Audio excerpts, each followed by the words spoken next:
Je me faisais une joie de retrouver Novak Djokovic et Carlos Alcaraz dans le même tournoi avec pourquoi pas un match d'anthologie comme ça avait été le cas en demi-finale à Madrid en 2022.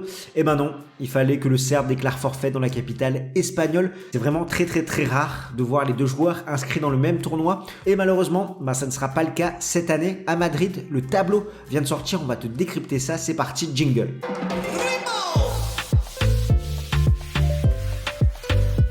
Bon, comme tu le sais déjà, Madrid est un tournoi sur terre battue qui ne ressemble à aucun autre, étant donné que ça se joue à plus de 650 mètres d'altitude, ce qui fait qu'on a une balle qui va traverser l'air beaucoup plus rapidement. Ça va favoriser les joueurs qui frappent très tendu, qui jouent à plat et surtout qui ont un gros service. C'est vrai que malgré ces conditions différentes, on peut constater que depuis 2009, et que le tournoi est passé sur terre battue, il y a un palmarès assez constant, 4 titres pour Nadal, 2 titres pour Federer, 3 titres pour Djokovic, 1 titre pour Murray, 2 titres pour Zverev et 1 titre pour Alcaraz qui a été acquis en 2022. On notera cette année pas mal de forfaits. À celui de Novak Djokovic, on peut rajouter Rafael Nadal, Yannick Sinner ainsi que Matteo Berrettini en principale tête d'affiche. Et comme Indian Wells et Miami, le tournoi va se jouer sur 12 jours, donc ça risque d'être un petit peu longué.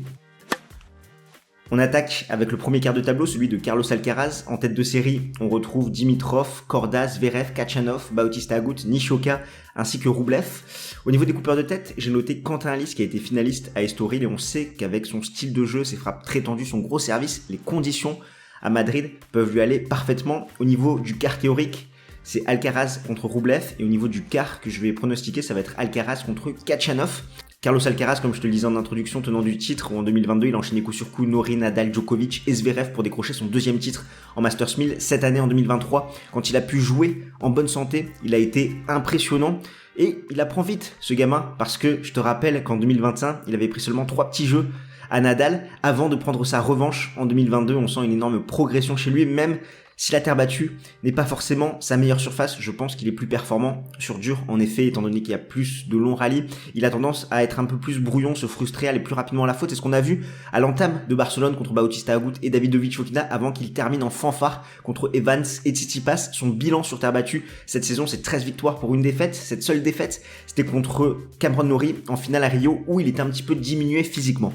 Au niveau de son parcours, c'est Humbert ou Roussou-Faury, puis Dimitrov, puis Zverev, où ça risque d'être un très gros match. Je rappelle que Alexander Zverev, c'est 5 participations, il a toujours fait au moins quart de finale à Madrid avec 2 titres et une finale en 2022, 19 victoires, 3 défaites dans la capitale espagnole, des défaites contre Cuevas, Tsitsipas et Alcaraz. C'est souvent dans ce tournoi qu'il retrouve la confiance. Certes, il y a des hauts et des bas chez l'Allemand en ce moment, étant donné qu'il a fait un très bon tournoi à Dubaï, à Indian Wells. Après, ça a été un petit peu moins bien à Miami. Il a fait un bon match aussi à Monte-Carlo, puis un peu moins bien à Munich contre O'Connell. Mais voilà, s'il a pas trop de matchs dans les jambes, s'il a un peu chauffé, ça peut être un match ultra intéressant. Alcaraz contre Zverev, on rappelle que l'Allemand avait plutôt bien muselé tactiquement en quart de finale à Roland-Garros, l'Espagnol notamment dans cette diagonale revers avec son revers court croisé pour ensuite attaquer longue ligne. Mais bon, ça ne serait qu'un 8e de finale parce que derrière, en quart de finale potentiellement pour Carlos Alcaraz, ça sera Rublev ou Khachanov. On parle un petit peu de Rublev, l'homme en forme sur terre battue, sachant qu'il n'a perdu que contre Dusan Lajovic en finale à Banja Luka. Il s'est imposé à Monte-Carlo.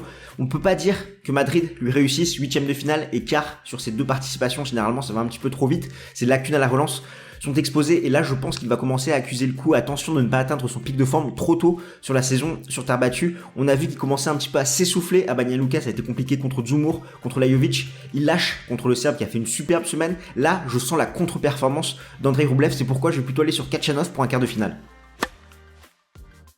Le second quart de tableau, c'est celui de Casper Ruud. On retrouve Griekspoor, Carreno Busta, Musetti, Jurkacz, Coric, Davidovich Fokina et Holger Rune. Les coupeurs de tête, Munar et Bublik.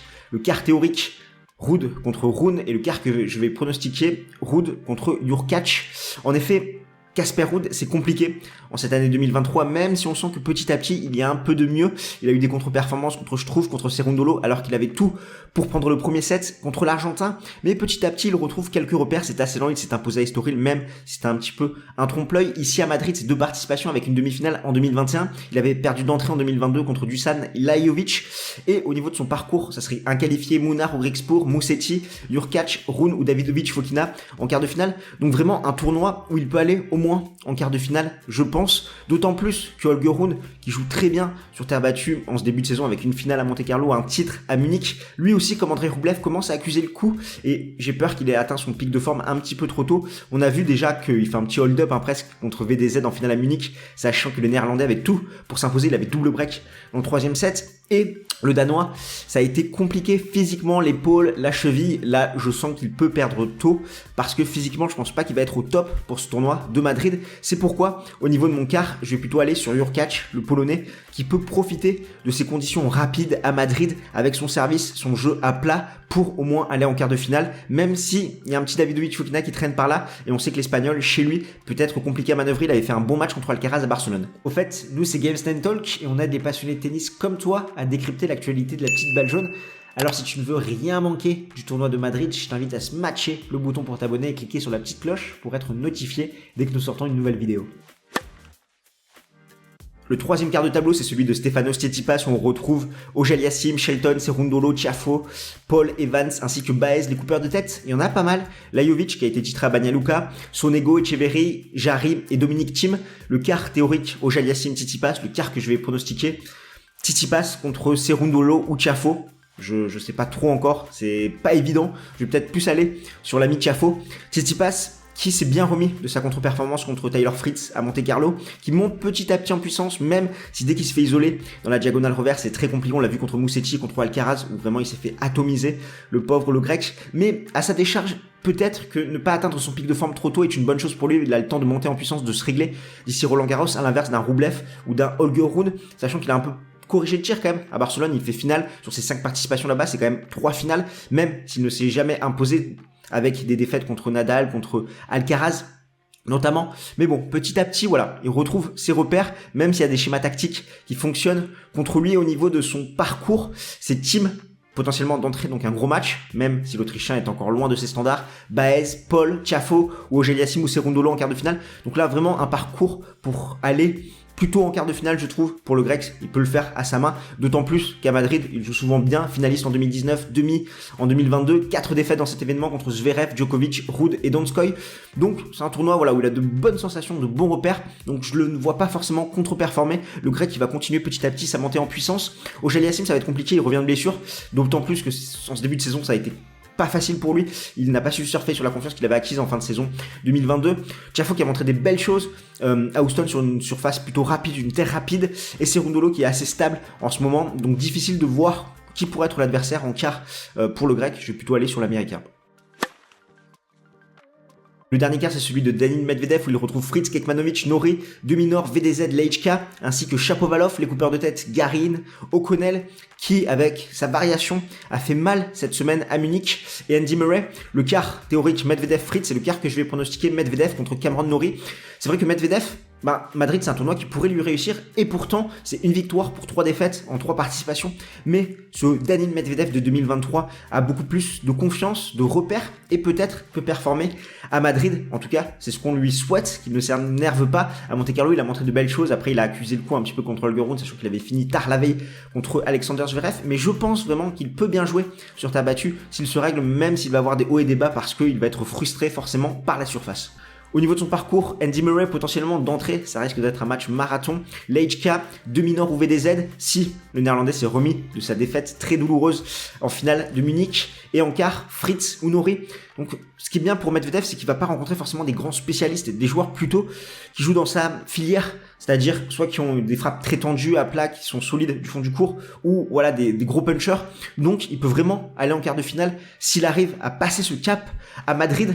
Et potentiellement, pourquoi pas, pour retrouver le Britannique Cameron Norrie qui avait fait une très bonne semaine l'an dernier à Madrid, battu seulement en 3-7 par Carlos Alcaraz. Il a fait un très bon début de saison, 19 victoires, 6 défaites, mais 4 défaites sur ses 5 derniers matchs contre Tiafoe, Barrer, Cerundolo et Musetti. Il peine à retrouver ses sensations, mais à un moment peut-être qu'il va avoir le déclic et qu'il va se régler sur terre battue. On sait que c'est sa surface avec cette particularité, son coup droit très lifté de gaucher et ce revers frappé très à plat.